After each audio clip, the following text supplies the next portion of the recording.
Hello, this is Tom Mack, Technical Support Specialist at Backrack Incorporated.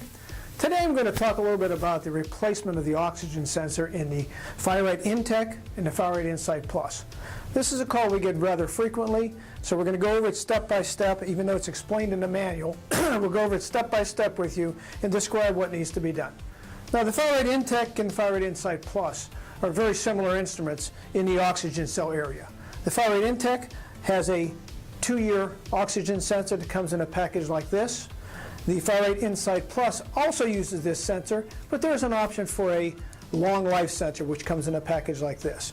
Whichever one you have to record the date code off the side of the sensor, which we'll cover in a moment.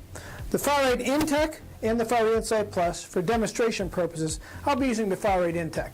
Now, the Fire Rate Intech, you have a battery door in the back. You remove the cover from the battery door. After removing that, your next step is to remove the hose from the oxygen sensor. In the Fire Rate Intech and the Insight Plus, the oxygen sensor is the one on the left-hand side when looking from the back. You'll remove the tubing from that sensor. After it is removed, you then proceed to grab the sensor by the removal tab that's on there, pull straight up on it, and the entire sensor comes out. Once that sensor is removed, what you want to do is take off the cap, which is a bayonet mount 1/4 turn removal, and pull the cap off. You then take your new sensor, and prior to putting it in, you're going to look at the date code, which is down in this area at the bottom. There's a long serial number, and at the end there's 3 digits. This particular one is marked 125, which would be December for 12 and 5 for 2015. Once you've got your new sensor and you have your cap here, the next step is to look at the outside circumference of that sensor. That sensor has 3 ribs on one side, 2 on the other. Those correlate or correspond to the plus and minus tabs on the bottom of the sensor as marked on there.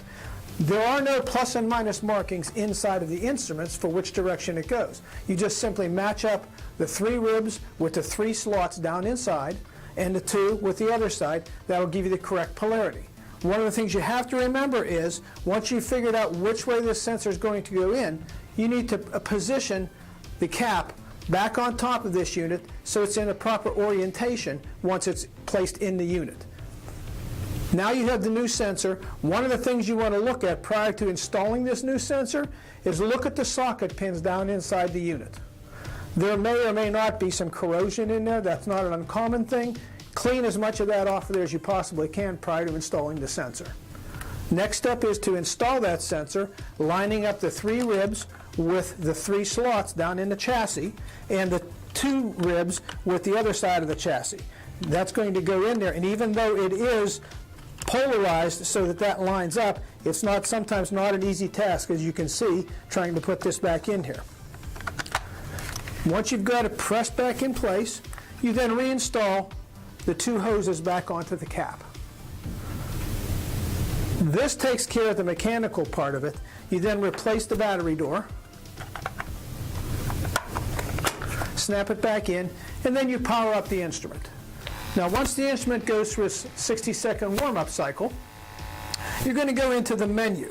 And in the menu, you're going to enter the date code that you recorded off of that new sensor prior to putting it in there. The instrument itself has a date code area under the setup menu, or under diagnostics.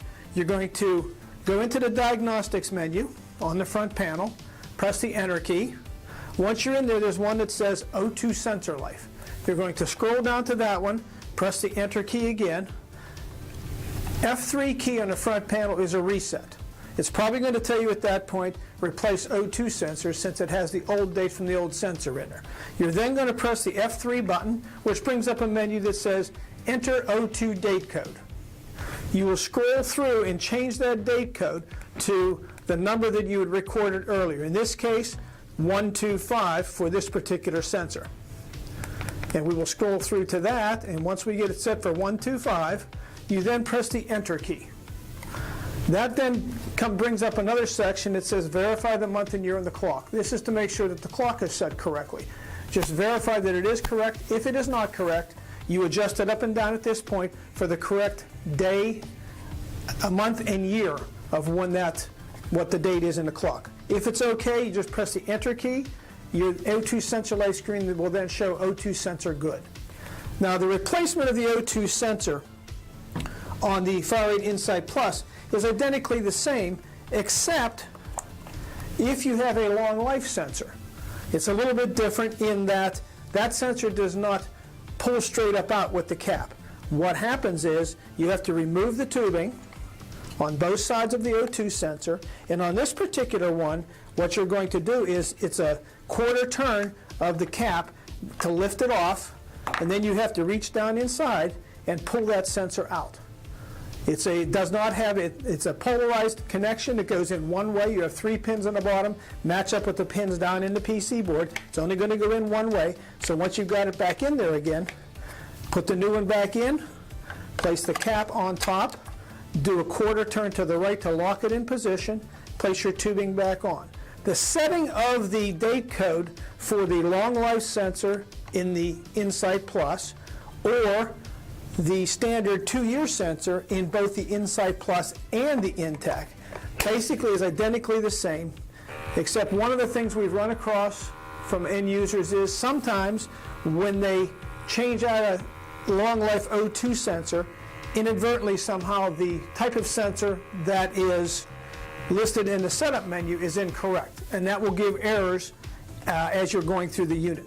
But you do the same thing. You scroll down to the diagnostic menu, into the O2 sensor life, you go into the reset, you set the date code accordingly. We're going to assume that this one is 125 as well, so we will change that to 125. We will then hit the enter key. Again, you get a verify month and year, press the enter key again, it should say good. If you've changed the sensor and it does not say good at that point, you need to go into the setup menu, back out to the setup menu, and verify that the type of O2 sensor you have selected is correct.